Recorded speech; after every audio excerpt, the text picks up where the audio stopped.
Hello, everyone. My name is Sarah, and I am so excited to be joining and contributing for this Deserve to Thrive course. So, my topic for today is organization as self care. One of the big misconceptions about organization and time management is that it's a chore. It's a job you have to do to be productive. It's something that absolutely must be done. And that's not the case. Organization shouldn't be something that you're just kind of stuck doing. It's not like digging through your grandmother's pantry and finding flour from 1967. Yeah, that was a thing that happened. Anyway, organization shouldn't be a chore. It should never feel like one. It is something that you can do to take care of yourself. So instead of constantly running and just trying to, constantly work harder, you can work a little smarter and then take that break you need. And then take a breather, and then make sure you get the rest that you need and really deserve after the long, crazy day you're going through. So, one of my big bases for considering organization part of self-care is the amount of time that we end up dedicating to things due to lack of organization. The average person spends about 10 minutes every single day looking for something they've lost. So you're losing roughly 3,000 minutes a year.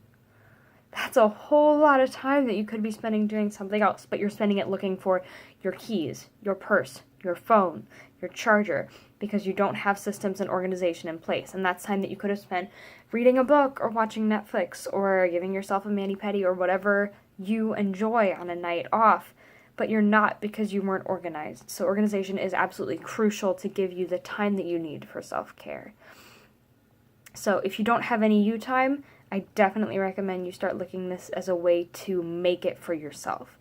Because time for you isn't just going to show up. It's very, very rare, if ever, that someone in your life is going to come to you and say, you know what? I see all the work you're doing. You're working too hard. You should take a break and take care of yourself. That's not something that happens a lot. And so you need to take the responsibility and say, no, I know that not only do I feel better when I take that time for myself, but I am able to give my very best to the people around me when I have taken that time to restore everything inside of me. And so self-care is really more important than ever, and this is a great way for you to make it. So one of the big ways that I recommend doing this is time blocking. And no, I'm not talking about scheduling out every single second of your day for meetings and chores and tasks. What I am talking about is blocking out a certain amount of time for something so that you can focus wholeheartedly on that task. Now, as the stage of life I'm in right now, I am a college student, and I see a lot of people around me watching Netflix and checking Facebook and studying at the same time. Guess what? That's not working because you're not focusing on any one of those things. So you're not able to fully enjoy the Netflix series, nor are you able to actually connect with friends on Facebook, nor are you able to actually get the benefits of studying and get the grade you want, because you're so scattered in a bunch of places. So time blocking is a way to say, whether I reach this goal or this goal with it, I am blocking out half an hour for this one task. I'm blocking out 15 minutes to organize my desk today. And during those 15 minutes, you don't do anything else. You don't take a break to get a glass of water. You don't take a break to go to the bathroom. You don't take a break because, oh my goodness, I forgot this one other thing that I need to add to my to-do list. You focus solely on that task for that length of time. And so it's really helpful because that way you're not wondering or worrying or thinking. And what I think a lot of people don't realize is that you can block out time for self-care too. You can block out time and say, you know what, for this one night, every single week, I am turning off all my devices at this time, and I'm going to take some time for me. I'm going to make my favorite food. I'm going to run a bath. I'm going to do something that restores my soul. So that's a really big thing. Time blocking goes either way. And basically what it does is it allows you to focus. Because so often, especially in the modern world, with our cell phones on us constantly, we are constantly multitasking, and as a result, we're never able to focus wholeheartedly on this one thing. So the reason that time blocking works isn't even because you're necessarily dedicating more time to a specific task. It's because that the time you do dedicate is quality time. Now, this doesn't mean you should fill every second of your day with tasks and chores, and every single moment should be scheduled. There has to be margin. I personally am a really big fan of 45-15s. So this, I think, was something recommended by the Fly Lady, which was a thing like 10 or 15 years ago now. But one of the big things she recommended for getting things done around the house was taking 45 minutes to really focus on work, and then 15-minute break. So you might spend 45 minutes on developing content and then spend 15 minutes going and relaxing, watching half of a show on Netflix or getting some food or doing something fun, something restful. You leave that time unblocked. So I definitely recommend for during your work hours doing a 45-15 and schedule off at least 1 hour a day exclusively for something fun, because otherwise that day is going to get really, really dull really fast. So 45-15s are great, and another thing is to schedule around your priorities. Now, something that a lot of people I don't think totally realize is that when you don't set your own priorities, when you don't set your own goals, someone is going to set them for you. If anyone has ever dealt with a toddler, you will understand this. If you don't have, I nannied for several years, and if you don't have, this is the routine, this is the time that we watch a show, this is the time that we read a book, this is the time we go to bed. If you don't have that set routine, they will take over. They will find a way. So you have to have those priorities. And it's the same way in the adult world. If you don't have these priorities and say, you know what, no, my family gets every Sunday. Every Sunday, I know someone who takes the day off, Sundays or Saturdays, depending on the weekend, but they take the day off, they spend it with family, they spend it resting, they spend it with friends, and that's it. No ifs, ands, or buts. They don't work that day. Because for them, that time with the humans close to them in their lives is an absolute priority. And so when you take a look at your calendar, one of the big things you should be seeing is your priorities.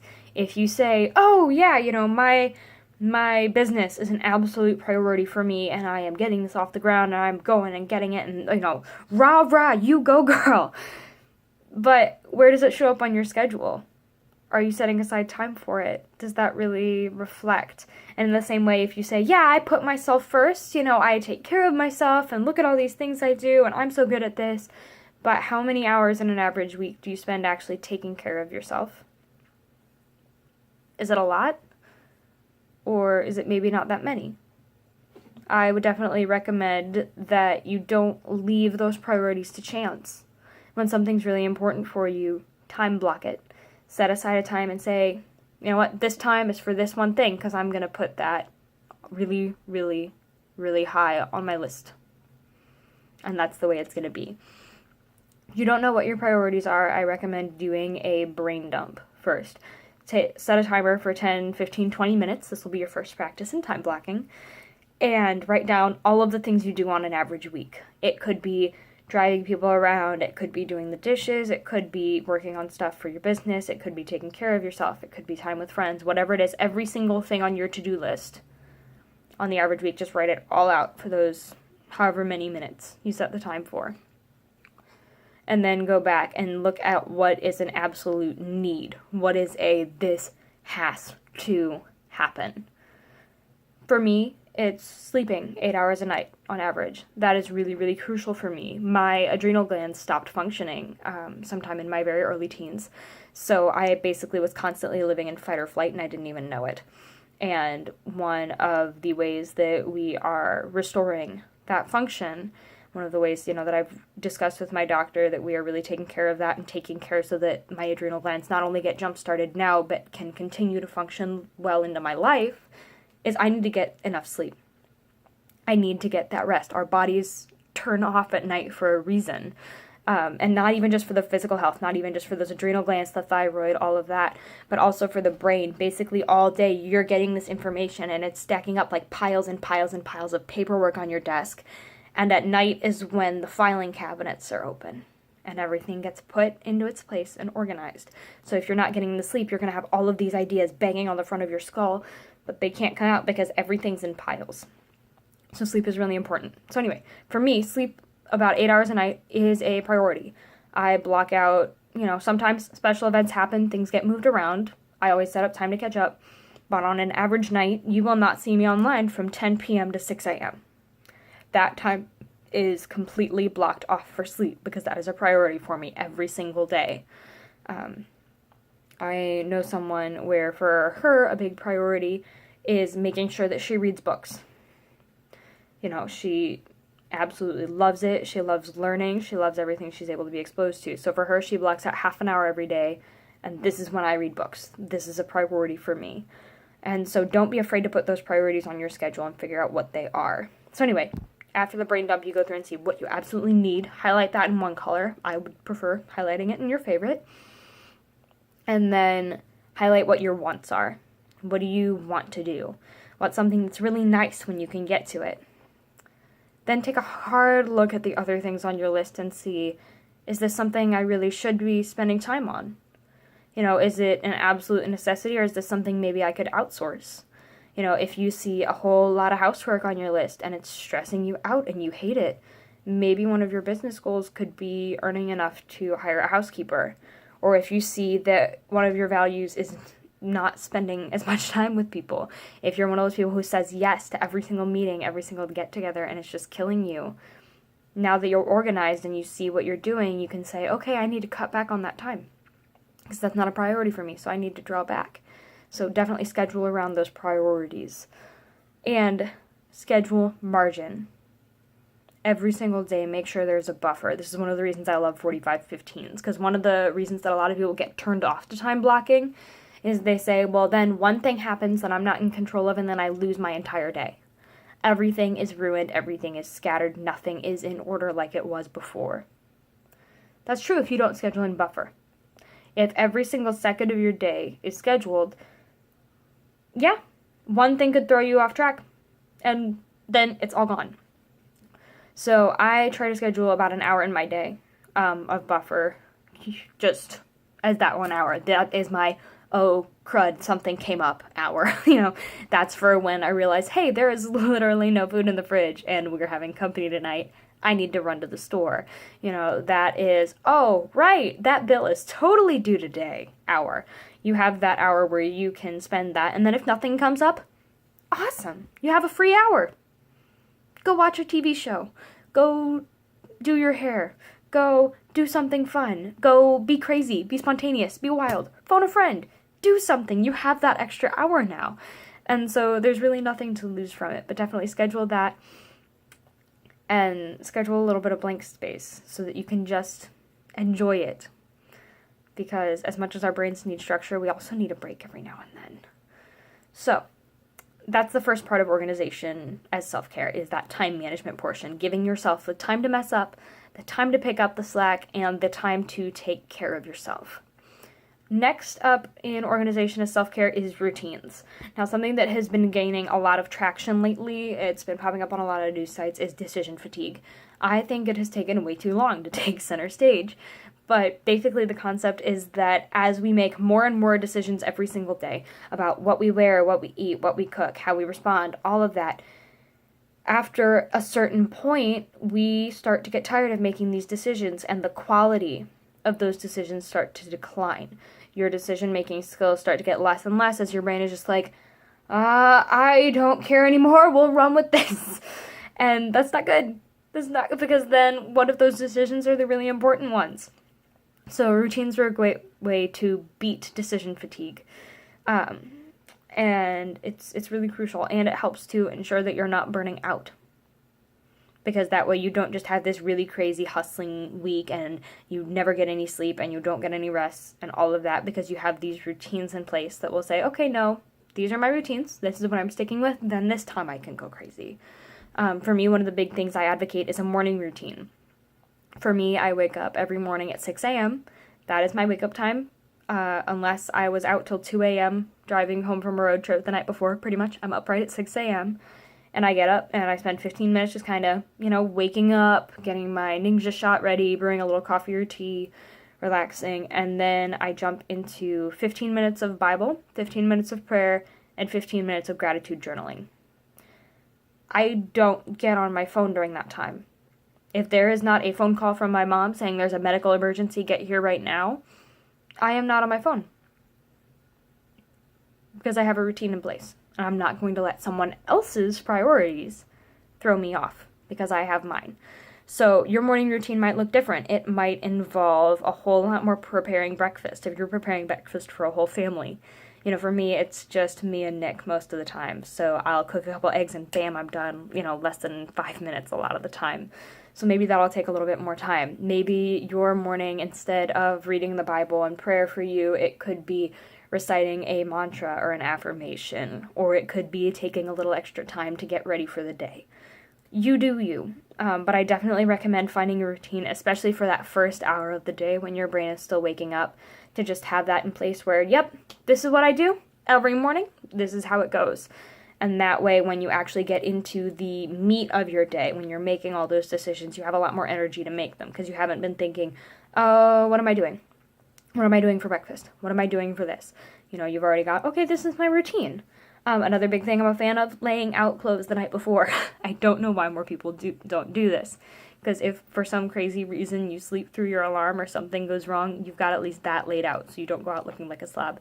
So, random tip there. Lay out your entire outfit beforehand. Jewelry, clothes, all of the above. That way you're guaranteed to have the clean clothes. Not that I have ever had that problem. And you're guaranteed to actually look your best as you go out into the world. So, anyway, tangent. Back to the main thing. So routines also avoid burning out because they keep you on track. They avoid decision fatigue, and they're just really helpful, and it makes things a lot easier, and it makes your planning around your priorities a lot more consistent because they're right here in your schedule, in your day, every day, and you don't have to think about it every time. Instead of making a conscious decision every single day, you just build that habit, and then that's your habit. And that's what you do, and you don't have to fight for it every single day of, no, I have to find time somewhere for this. Nope. This is your time. There it is. So, action steps. Find or make a schedule. I am a big fan of making your own schedule. There is PowerPoint and Google Slides and Google Docs. All of those are amazing for it. And there is a website called creativecommons.org where you can find royalty-free images that you can insert, and you don't have to worry if you end up deciding to share it with friends or anything like that. Nobody's going to come after you. So those are awesome. If you don't find a schedule you like, make your own. That's what I did. I couldn't find a schedule that had every single thing I wanted in it because I wanted to be able to track my workouts, my water intake, my assignments that were going to be due that day, and have an hourly. And I couldn't find anything that really had all that. So I made one for myself and, ended up sending it to a few friends. And it was really helpful. So if you can't find a schedule you like, just take the 20 minutes and make one you love. Insert pictures you love. Try adding something that's fun, maybe a favorite quote. Make it your own because you're way more likely to use it if you think, hey, this is me. This is something I love. This is something that just fits. So find or make a schedule that works for you. Secondly, is brain dump for priorities. Write out all those things you do and figure out what is absolutely core for you and what maybe you should start looking at outsourcing or getting rid of. What's really, really important and what's just taking up space in your day that's really not all that important. All right, third, make your own morning routine. Figure out what works for you. Figure out what makes you feel energized and ready for your day. And most importantly, make it something worth waking up for. Don't make it something you're going to loathe. If you hate working out right now, probably not something you want to do first thing in the morning because it's going to be hard to get out of bed to do it. Maybe set something else in place first, like doing something more fun, more enjoyable for you where you are. Whatever that is, I definitely recommend at least the first half hour of your day doing something you enjoy because that makes it way more likely that you'll spring out of bed and then be able to move on to those harder things once you're actually fully awake. So make that morning routine that fits you, that fits your lifestyle, that fits where you are right now. And the final action step is kind of something that goes along with scheduling your priorities. Make sure at least one night a week you're just having fun. Don't schedule it. Don't fill it full of plans. Just leave it blank and say, you know what? From this night, from this time in the afternoon until I go to bed, I'm having fun. And some weeks that fun might be a date. Some weeks that fun might be meeting a friend for coffee. Some weeks that fun might be laying and staring at the ceiling because, oh my gosh, so much is happening and you just need to process. Whatever it is, leave that one night a week just empty space and enjoy the blank that it gives you because you don't have to worry about that to-do list. It's scheduled. That really important meal thing. It's okay. It's on the calendar. You don't have to worry about that right now. That really super big assignment. It's okay. It's in your planner. You've got time set aside for it, more than enough. Don't have to stress about it. Oh, but that one really... Nope. It was in your priorities if it was really that important. It's on the planner. This night is about you. So, throughout this, we've focused on the fact that organization is not, in fact, a chore. It is a way to avoid chores, like looking for your keys. Time blocking is like a budget for time. When you know where your time is going, it feels like you have a lot more of it. So enjoy it. Do 45-15s and schedule to your priorities. And when you have that time blocked out, use it. And that's it. That's where your focus is. And don't let it be a burden. Time blocking is not your master. Your schedule is not your master. It is your tool. And don't you ever forget it. If it gets thrown off, whatever. It was a good tool. It's still a good tool. Maybe just not the one you need to use right then. So let it go and use it as the tool it is. And make sure you schedule in margin. Make sure you schedule in breaks. Don't schedule every second of the day unless you want to get frazzled. And 3, routines. It will help you avoid decision fatigue. It will help you avoid burning out. And it will give you the chance to make sure you start off and end every single day in a way that you love. So set up a morning routine. Try and add more, but definitely start with that. And see where that takes you. See what works for you and what doesn't. Don't be afraid to take a few weeks to really find one that just fits you and that you really enjoy. But once you do, stick to it and enjoy it, because that's where the real magic happens. And then finally, your action steps. You're going to find or make a schedule that works for you. You're going to brain dump for your priorities and figure out what must happen, what you'd like to happen, and what you really don't care about in the long run. 3, you're going to make a morning routine that fits you like a glove and that makes you excited to wake up every morning. And 4, you're going to spend one night a week doing something that is fun for you. So I'm really hoping this video can help you in your everyday life and can make things just a little bit easier as you navigate this crazy world. I am Sarah Reynolds. If you want to find me, I'm over at my website, signedsarah.com. Sarah is with an H. I'm also on Facebook, Instagram, Twitter. Everything's Signed Sarah, so that's where you'll find me. I am all about finding healthy solutions to everyday problems for the mind, body, and soul so you can get back to chasing your dreams, having fun, and doing everything that you were called to do in this life without being buried under that pile of little everyday problems. I look forward to hopefully seeing you around soon, and more than anything, hope that this course gives you all of the tools you need to really know that you deserve to thrive. Thanks for watching.